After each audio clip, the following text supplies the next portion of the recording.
बिस्मिल्लाहिर्रहमानिर्रहीम अल्हम्दुलिल्लाहि रब्बिल आलमीन वस्सलातु वस्सलामु अला सय्यिदिल मुरसलीन नबीना मुहम्मद व अला आलिहि व सहबिहि अजमईन अम्मा बाद। आदरणीय दर्शक मित्र, प्यारे दोस्तों और भाइयों, पति तथा पत्नी के अधिकार, विशेष रूप से अल्लाह ने पति पत्नी दोनों के कुछ अधिकार निर्धारित किए हैं तथा हर उस कार्य में उनकी उत्सुकता बढ़ाई है जिससे इज़्दिवाजी जिंदगी, इज़्दिवाजी संबंध, आपसी संबंध, वैवाहिक संबंध को उन्नति तथा शक्ति मिल सके, जिससे इस संबंध का संरक्षण हो, इस संबंध की हिफाजत हो। मालूम हुआ कि दायित्व का भार दोनों दिशा में है तथा पति पत्नी दोनों ही को एक दूसरे से ऐसी वस्तुओं का प्रश्न नहीं करना चाहिए जो उनके अधिकार से बाहर हो।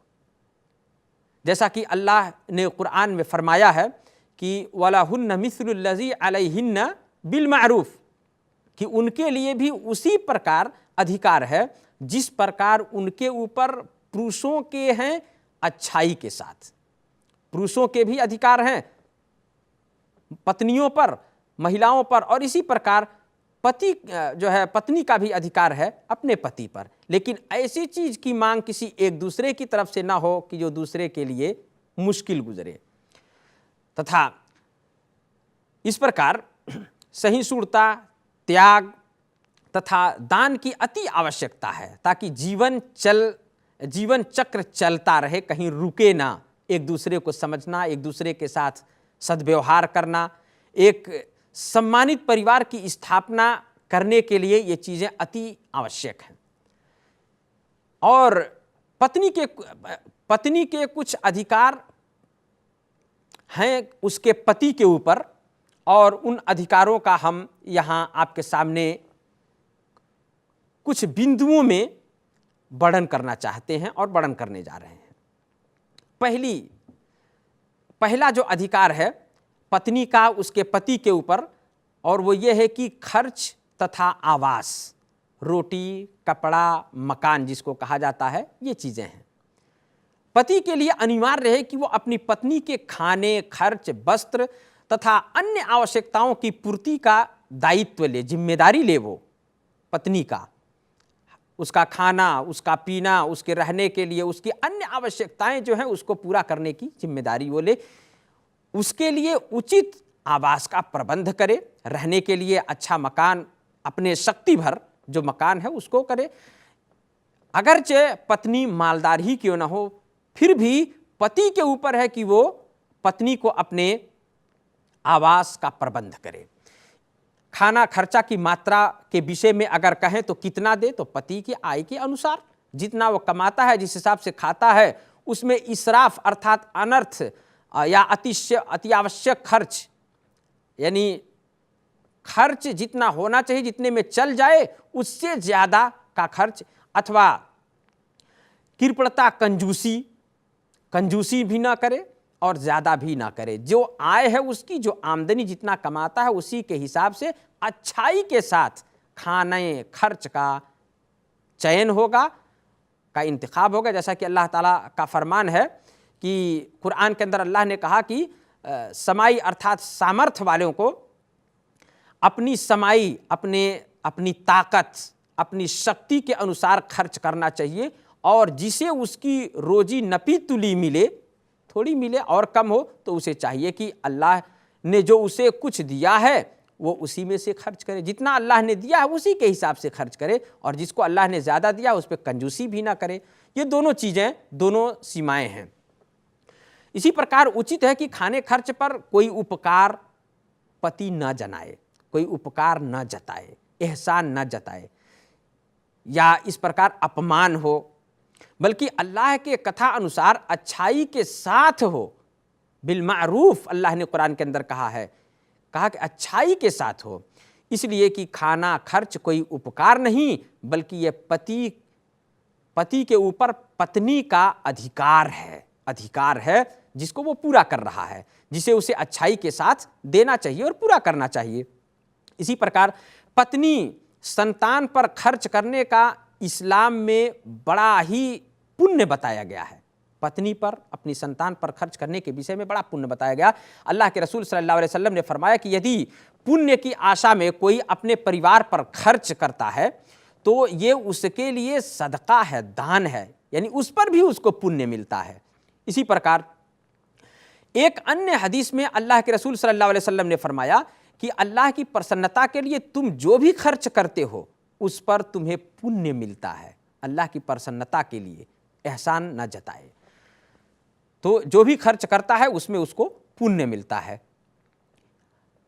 इसी प्रकार दूसरा जो अधिकार है पत्नी का पति के ऊपर जो हक है, अधिकार है, वो ये है कि उत्तम वैवाहिक सहवास, यानी उत्तम सहवास का अर्थ यह है कि सदाचार, शिष्टाचार, नरमी, कोमल भाषा, उससे तेज से चिल्ला करके या उसको गुलाम समझने जैसी बात ना करे। त्रुटियां, भूल चूक हो तो उनको सहन करने की क्षमता अपने अंदर रखे, जिससे कोई भी सुरक्षित नहीं है, इसलिए कि पत्नी है, उससे भी हो सकता है।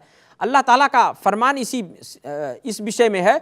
अल्लाह ने कुरान के अंदर कहा कि वह आशिरुहुन्ना बिल मारूफ फ़इन करिहतुमुहुन्ना फ़असा अन तकरहु शैअन व यजअलल्लाहु फ़ीही खैरन कसीरा।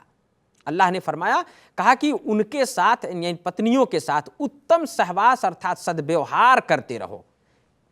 फिर यदि किसी कारण तुम उन्हें नापसंद करो तो संभव है कि तुम किसी वस्तु को नापसंद करते हो, अप्रिय समझो, अच्छा न समझो, और अल्लाह उसी में बहुत सारी भलाइयां पैदा कर दे। तो ये है दूसरी शर्त की उत्तम वैवाहिक व्यवहार हो उसके साथ उसका। और अल्लाह के रसूल सल्लल्लाहु अलैहि वसल्लम ने फरमाया कि तुम में सर्वाधिक, सबसे अधिक ईमान वाला वह व्यक्ति है जिसके शिष्टाचार सर्वोत्तम हों, और तुम में सर्वश्रेष्ठ वो व्यक्ति है, सबसे बेहतर वो व्यक्ति है कि जो शिष्टाचार में अपनी पत्नियों के लिए श्रेष्ठ हो, सबसे उच्च अखलाक वाला हो। अल्लाह के रसूल सल्लल्लाहु अलैहि वसल्लम ने फरमाया कि तुम में सर्वाधिक ईमान वाला वो है जिसके शिष्टाचार सर्वोत्तम हो और जो अपनी पत्नी के लिए सर्वाधिक दयालु तथा कोमल आचरण का हो। ये अल्लाह के नबी सल्लल्लाहु अलैहि वसल्लम ने इस पे उभारा है सद्व्यवहार करने पर, कि अपनी पत्नी के साथ वो सद्व्यवहार करे, अपनी पत्नी के साथ सबसे अच्छा और उच्च मामला करे। कोई गलती, कमी, त्रुटि हो जाए तो उससे माफ़ कर दे, जो खाए उसे वो खिलाए, जो पहने उसे वो पहनाए। तो इस प्रकार उसके साथ सद्व्यवहार हो। तीसरी शर्त यह है कि सुशीलता तथा सहनशीलता हो। महिला की प्रकृति पर ध्यान देना आवश्यक है। प्रकृति पर, इसलिए कि महिला इसी प्रकृति पर पैदा की जाती हैं कि वो थोड़ी सी टेढ़ी होती हैं, तो उस पर भी ध्यान देना चाहिए। और पुरुष से बहुत कुछ विभिन्न है, वो भिन्नता है उनके अंदर। जीवन के सभी पहलुओं पर विचार करने का प्रयास करना चाहिए, इसलिए कि कोई भी गलतियों से सुरक्षित नहीं है, चाहे महिला हो चाहे पुरुष हो। तो हमें धैर्य से काम लेना चाहिए और उनके साथ जो भी समस्या हो उसको सकारात्मक रूप में लेकर के उससे समस्या का समाधान करने की प्रयास करनी चाहिए। जैसा कि सोचने और चेतावनी के लिए अल्लाह ताला ने स्वयं पति पत्नी को सकारात्मक ढंग से सोचने की चेतावनी देते हुए कुरान के अंदर फरमाया है कि तुम आपस में श्रेष्ठता को मत भूलो। आपस में श्रेष्ठता जो तुम्हारे अंदर होनी चाहिए एक दूसरे के प्रति, उसको तुम कभी मत भूलो। कोई मोमिन पुरुष किसी मोमिन महिला से घृणा ना करे। अल्लाह के नबी सल्लल्लाहु अलैहि वसल्लम की हदीस है, नबी सल्लल्लाहु अलैहि वसल्लम ने कहा कि सुशीलता अपनाने के विषय में कहा कि ला यफ्रुको मोमिनुन मोमिना, कि कोई भी मोमिन पुरुष किसी मोमिन महिला से घृणा ना करे। यदि उसको कोई एक आदत अप्रिय होगी तो उसकी किसी दूसरी अदा से वो प्रसन्न भी हो जाएगा, यानी उसकी कोई दूसरी अदा उसको बहुत अच्छी लगेगी। इसी प्रकार चौथा जो अधिकार है पुरुष के ऊपर पति के ऊपर, वो ये है कि रात बिताना। पुरुष के लिए ये उचित है कि वो अपनी पत्नी के पास ही रात बिताए। हर 4 दिन में कम से कम 1 दिन पत्नी के पास रहना वाजिब है। इसी प्रकार एक से अधिक पत्नी होने की स्थिति में पत्नियों के बीच न्यायपूर्वक चाहे रातों की बंटवारा कर ले, बारी बना ले, जैसा कि अल्लाह के रसूल सल्लल्लाहु अलैहि वसल्लम करते थे। और ये आवश्यक है, नबी सल्लल्लाहु अलैहि वसल्लम से हमें प्रेरणा मिलती है और हमें शिक्षा ये मिलती है। इसी प्रकार उसकी सुरक्षा करना, पत्नी की सुरक्षा करना पति के लिए अनिवार्य है, इसलिए कि इस पत्नी की सुरक्षा पति के लिए मान सम्मान है। पत्नी पति की मान सम्मान है, तो अपने मान सम्मान की यदि पत्नी की सुरक्षा करता है तो अपने मान सम्मान की सुरक्षा करता है। और जब पुरुष किसी महिला से विवाह रचा ले तो वो उसके मान सम्मान बन जाती है, पुरुष की मान सम्मान बन जाती है, जिसकी रक्षा करना अति आवश्यक है, चाहे इसमें उसकी जान ही क्यों न चली जाए। अल्लाह के रसूल सल्लल्लाहु अलैहि वसल्लम का फरमान है, फरमाया आपने कि जो अपनी पत्नी की इज्जत बचाते हुए मारा जाए, कहा कि वो भी शहीद है। अपने पत्नी की इज्जत बचाए हुए मारा जाए तो वो भी शहीद है, उसकी मृत्यु जाए तो शहीद है। इसी प्रकार वैवाहिक जीवन के रहस्य को ना खोले, महिला के साथ जो भी करे उसको वो जा करके ना खोले, दूसरों के सामने बयान न करे, यह हराम है। जैसा कि आज समाज में कुछ लोग करते हैं जो जाहिल हैं, तो ऐसा नहीं करना चाहिए, कभी भी नहीं अपनी पति पत्नी के बीच की बातों को दूसरे के सामने बयान करना चाहिए। अल्लाह के नबी सल्लल्लाहु अलैहि वसल्लम ने कहा कि महाप्रलय के दिन अल्लाह के निकट सबसे बुरे स्थान वाला वह व्यक्ति होगा कि जिसने अपनी पत्नी से विशेष संबंध स्थापित करने के बाद, विशेष संबंध बनाने के बाद उसे उस रहस्य को जाकर दूसरों के सामने खोल दिया होगा। इसी प्रकार महिला के साथ अत्याचार नहीं करना चाहिए, उसकी गलतियों, कमियों, त्रुटियों को देख करके उससे जो है अत्याचार उस पर नहीं करना चाहिए।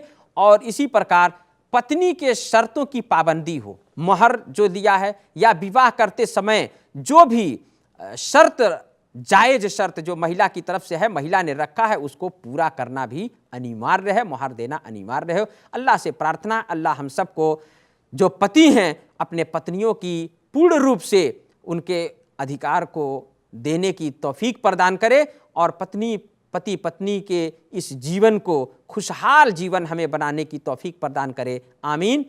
वसल्लल्लाहु अला नबीना मुहम्मद व अला आलिहि व सहबिहि वसल्लम।